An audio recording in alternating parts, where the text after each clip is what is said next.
Chaque jour, Charles et Carole vous présentent la leçon de l'école du sabbat.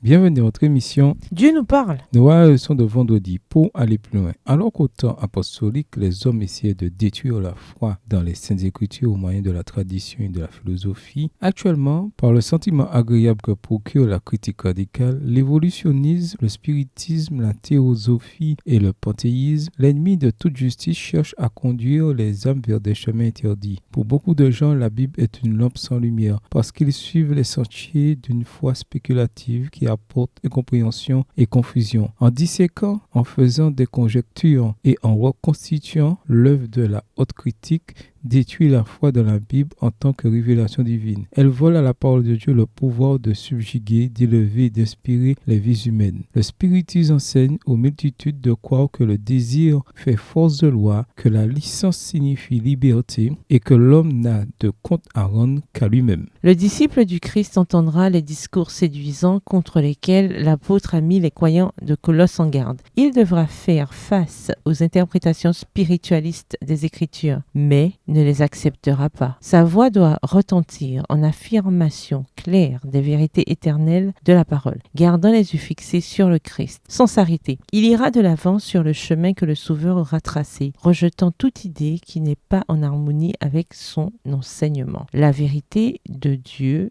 sera le sujet de sa contemplation et de ses méditations. Il considérera la Bible comme étant la voix du Très-Haut, s'adressant directement à lui. Il trouvera ainsi la sagesse qui est divine. Extrait du livre Conquérant Pacifique au chapitre 45 aux pages 350 et 351, livre écrit par Ellen G. White. À méditer. Que signifie quand Christ habite corporellement toute la plénitude de la divinité et qu'il est la tête de tout principat et de toute autorité? Colossiens 2, versets 9 et 10. Vois également Jean 1, verset 1, Hébreux 1, verset 3 et 1 Pierre 3, verset 22. Nous avons tous déjà sans doute entendu des gens citer Colossiens 2, les versets 14 à 16 comme argument contre le sabbat du 7e jour. En dehors de ceux évoqués dans la leçon de cette semaine, quels autres problèmes posent l'utilisation de ces textes pour invalider le 4e commandement? Que répondez-vous aux personnes qui insistent pour dire que nous devons observer les lois cérémonielles? On peut peut-être trouver des bénédictions spirituelles ou théologiques dans leur observation, mais quand certains insistent là-dessus, quel problème cela pose-t-il? Ellen White a écrit dans la citation ci-dessus que nous devons considérer la Bible comme la voix d'en haut s'adressant directement à nous. Pourquoi doit-on se garder de quiconque ou